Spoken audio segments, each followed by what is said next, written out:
Assalamualaikum warahmatullahi wabarakatuh. Mahira, seorang manajer muda yang cantik dan tegas, merantau dari Bandung ke Sragen untuk bekerja di pabrik besar.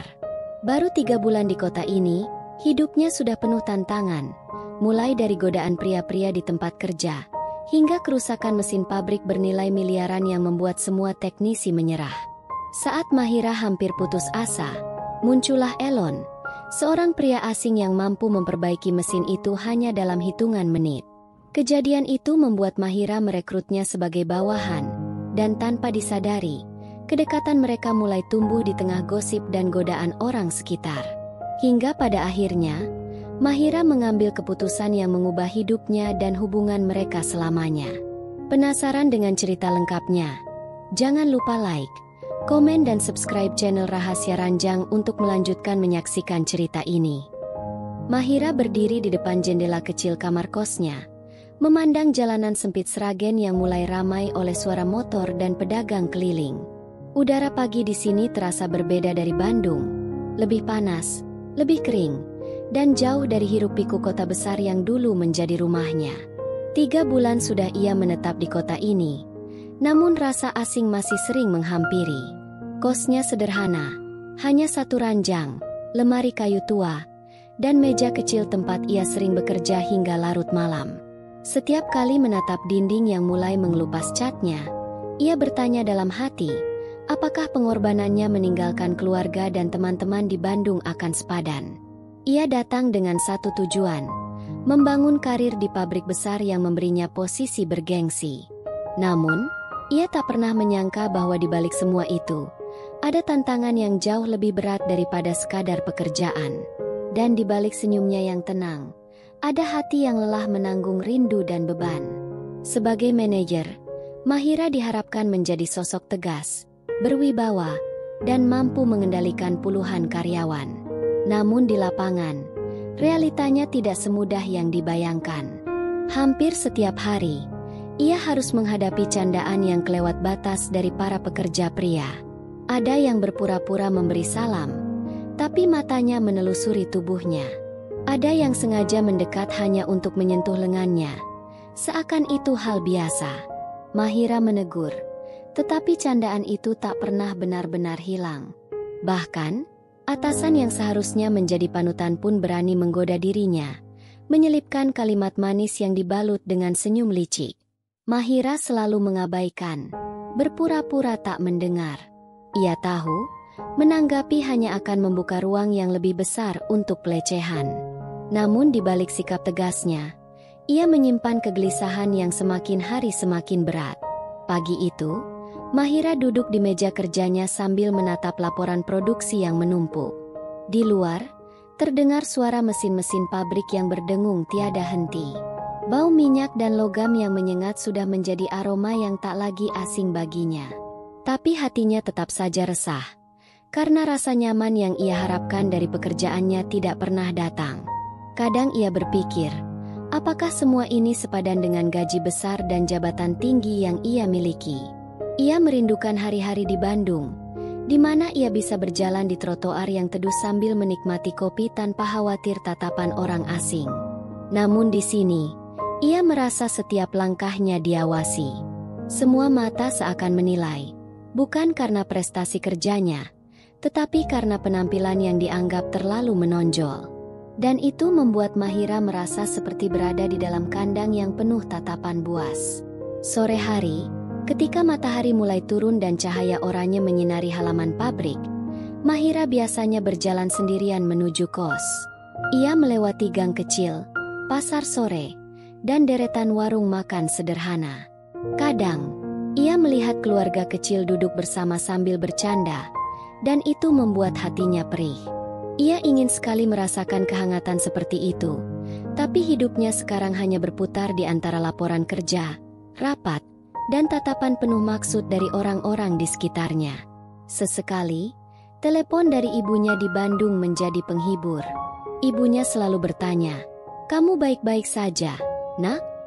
Dan Mahira selalu menjawab dengan tawa kecil, meski hatinya berbohong. Dalam keheningan malam di kosnya, ia sering menatap ponsel, membuka foto-foto lama, lalu menutupnya lagi sebelum air matanya jatuh. Di balik semua kesepian dan godaan yang tak henti-hentinya datang, Mahira tahu bahwa ia tidak bisa mundur. Ia telah berjanji pada dirinya sendiri bahwa merantau bukan hanya tentang mencari nafkah, tapi juga membuktikan bahwa ia mampu berdiri di atas kakinya sendiri. Namun, beban itu terkadang terasa terlalu berat untuk dipikul seorang diri. Ia ingin ada seseorang yang mengerti, yang melihat dirinya bukan hanya sebagai sosok cantik, tapi sebagai wanita yang berjuang keras. Malam itu, sambil memandangi lampu jalan yang temaram dari jendela kos, Mahira menarik napas panjang. Entah mengapa, di dalam hatinya, ada firasat bahwa sesuatu akan berubah. Ia tidak tahu apa, dan tidak tahu kapan. Tapi ia yakin, perjalanan ini baru saja dimulai. Pagi itu, langit Sragen tampak redup meski matahari sudah tinggi. Mahira melangkah cepat menuju ruang produksi. Perasaan gelisah seperti menekan dadanya. Seorang kepala teknisi memanggilnya dari jauh. Wajahnya pucat dan penuh keringat. "Bu, kita ada masalah besar," katanya. Suaranya bergetar. Mahira segera mengikuti langkahnya menuju mesin utama pabrik, yang berdiri besar dan kokoh di tengah ruangan. Di sana, puluhan pekerja berkerumun, beberapa membongkar panel, yang lain hanya berdiri kebingungan. Bau logam panas bercampur asap tipis membuat udara terasa sesak. Mesin itu, salah satu aset termahal pabrik, bernilai miliaran rupiah, kini terhenti total. Mahira langsung tahu, ini bukan sekadar masalah kecil. Suara percakapan panik terdengar di segala arah. Ada yang mengatakan kerusakan berasal dari motor utama, ada yang menyalahkan sistem kelistrikan. Mahira mencoba mengatur napas, menahan diri agar tidak terpancing emosi. Ia meminta laporan singkat dari setiap teknisi yang berada di lokasi. Namun semakin banyak penjelasan yang ia dengar, semakin jelas bahwa tak satu pun dari mereka benar-benar tahu bagaimana memperbaikinya. Waktu terus berjalan, dan setiap menit mesin berhenti, kerugian pabrik bertambah. Mahira melihat beberapa pekerja malah bercanda di sudut ruangan, seolah lupa bahwa mereka sedang menghadapi krisis. Tatapannya tajam, tapi mereka hanya tersenyum canggung. Situasi ini menguji kesabaran dan wibawanya sebagai pemimpin. Ia melangkah mendekat, mengamati panel mesin yang terbuka. Kabel-kabel berserakan seperti urat-urat terputus. Tangannya ingin sekali turun langsung membantu, tapi ia tahu keterampilannya di bidang teknis terbatas. Mahira menegur para pekerja yang bercanda. Suaranya tegas namun tetap terkendali. "Kalau kalian tidak bisa membantu, lebih baik keluar dari sini," ujarnya. Hening sesaat menyelimuti ruangan. Meski ia berusaha bersikap profesional, hatinya berkecamuk. Kerusakan ini bisa mencoreng reputasinya di mata direksi. Dan ia tahu, jika masalah ini tidak segera terselesaikan, semua sorotan akan mengarah padanya sebagai penanggung jawab. Waktu terasa berjalan lebih cepat dari biasanya. Telepon dari kantor pusat sudah masuk, menanyakan perkembangan. Mahira memberi jawaban singkat, mencoba menenangkan pihak manajemen meski ia sendiri belum punya solusi. Ia berjalan memutari mesin, mencari celah untuk memahami apa yang terjadi. Namun yang ia temukan hanyalah ekspresi kebingungan dari setiap teknisi. Beberapa di antaranya bahkan mulai membicarakan gosip kantor di tengah situasi genting ini. Rasanya seperti dikhianati oleh tim yang seharusnya bisa ia andalkan. Mahira menatap mereka satu persatu, mencoba menyalakan kembali semangat kerja, tapi yang ia terima hanya tatapan kosong. Dan di saat itulah, ketika harapan mulai menipis, suara langkah kaki terdengar dari arah pintu besar ruang produksi. Seorang pria tinggi, berkulit sawo matang, dengan kemeja yang sudah terkena debu pabrik, melangkah masuk. Semua orang menoleh. Mahira belum pernah melihatnya sebelumnya. Wajahnya tenang, namun tatapannya tajam seperti sedang menganalisis setiap detail. Pria itu mendekat tanpa banyak bicara, langsung mengamati mesin yang rusak.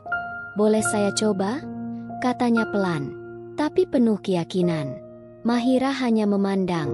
separuh ragu, separuh berharap. Dan entah mengapa, di dalam hatinya, ia merasakan bahwa kehadiran pria ini akan mengubah segalanya.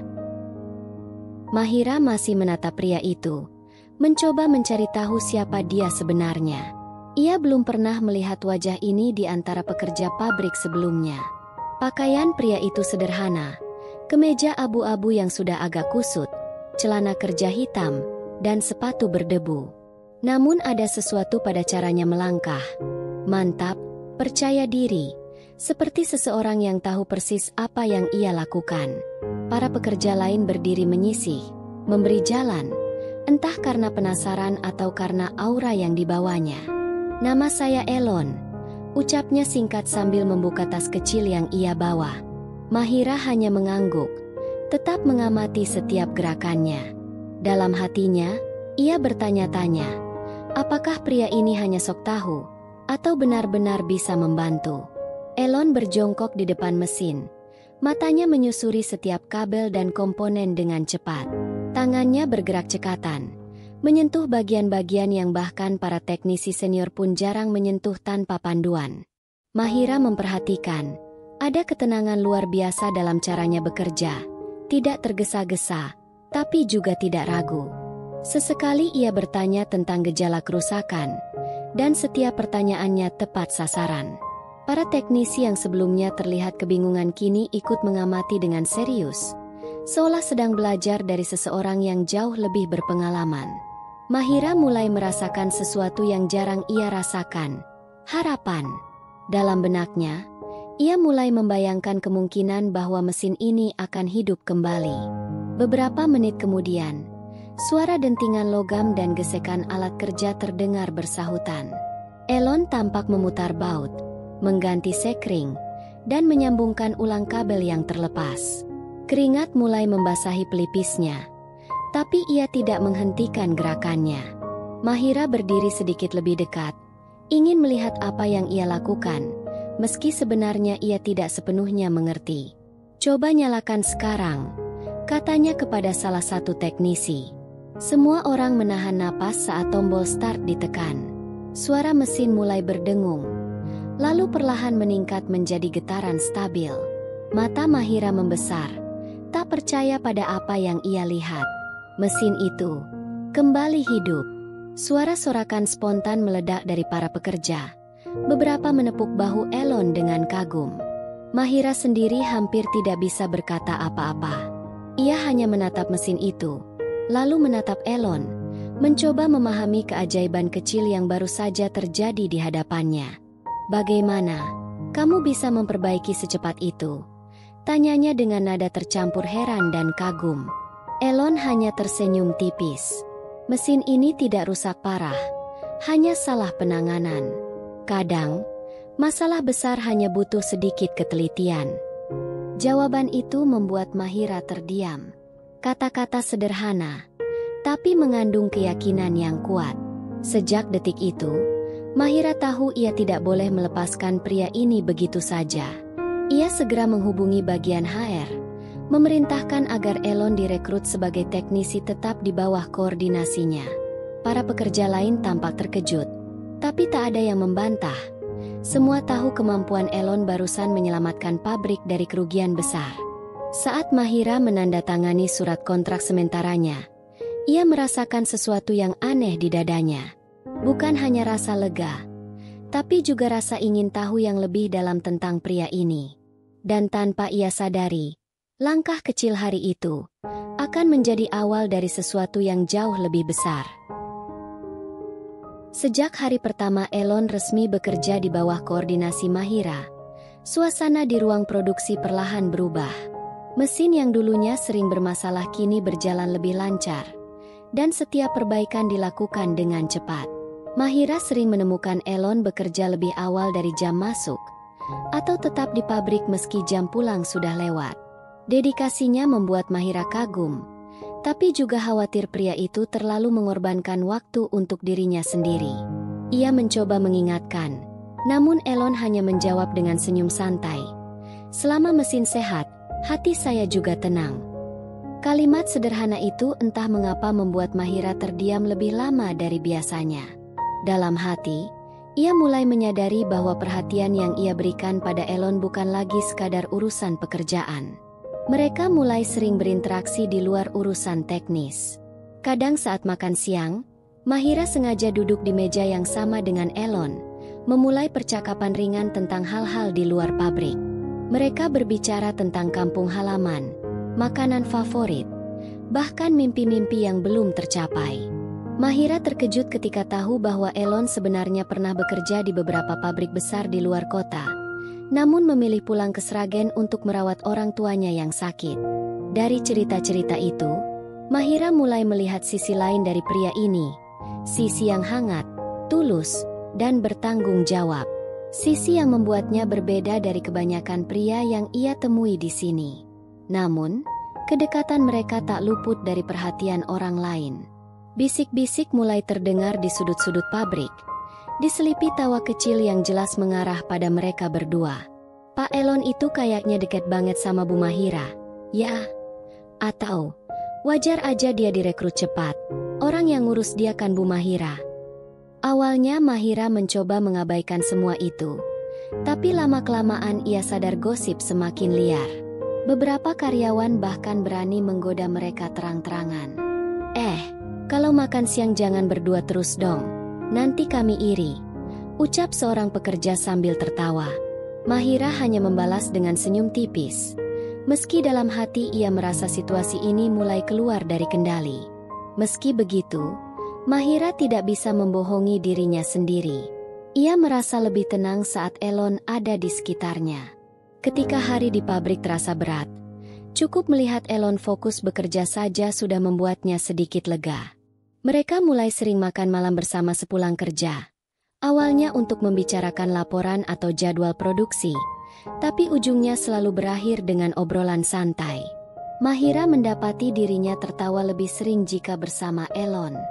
Bahkan, ada rasa yang belum ia akui pada siapapun. Rasa takut kehilangan pria ini, meski ia belum tahu apakah Elon merasakan hal yang sama. Suatu malam, setelah rapat panjang yang melelahkan, Mahira dan Elon duduk di kantin pabrik yang sudah hampir sepi. Cangkir kopi mereka masih mengepulkan asap, sementara cahaya lampu kuning menambah suasana hangat. Mahira menatap wajah Elon yang serius mendengarkan ceritanya, dan tanpa sadar ia merasa dunia di luar ruangan itu menghilang. Gosip, tekanan, godaan, semuanya tak penting lagi. Saat itulah ia mulai berpikir, mungkin kedekatan ini memang tidak bisa dihindari. Dan di lubuk hatinya yang terdalam, ia mulai bertanya-tanya, apakah ini awal dari sesuatu yang lebih dari sekadar hubungan kerja? Hari itu, pabrik terasa lebih riuh dari biasanya. Bukan karena ada kerusakan mesin atau masalah produksi, melainkan karena gosip tentang Mahira dan Elon semakin menjadi-jadi. Hampir setiap kali mereka terlihat bersama, selalu ada tatapan penuh arti dari para pekerja. Mahira mencoba bersikap biasa saja, namun jauh di dalam dirinya, ia merasa hubungan ini sudah berada di persimpangan. Ia tidak ingin terus berada di antara rasa yang menggantung dan omongan orang. Di satu sisi, ia takut kehilangan kendali sebagai pemimpin. Di sisi lain, ia tak bisa mengabaikan rasa nyaman yang hanya muncul ketika Elon ada di dekatnya. Seharian itu, pikiran Mahira terus dihantui satu pertanyaan. Apakah ia harus jujur tentang perasaannya? Sore menjelang malam, setelah semua pekerja pulang, Mahira duduk di ruangannya sambil menatap layar komputer yang sudah lama mati. Elon mengetuk pintu, menawarkan diri untuk mengantarnya pulang karena hujan mulai turun. Mahira menatapnya beberapa detik, lalu tersenyum dan menerima tawaran itu. Di perjalanan, suara hujan membasahi atap mobil menjadi latar sunyi yang anehnya membuat suasana terasa intim. Tidak banyak kata yang keluar, hanya sesekali obrolan ringan.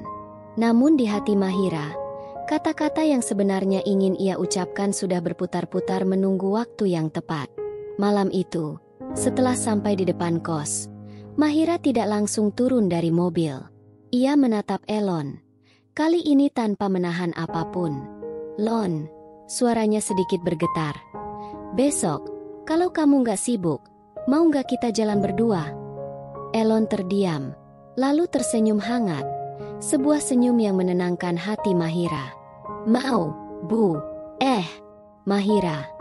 Jawabnya sambil terkekeh kecil.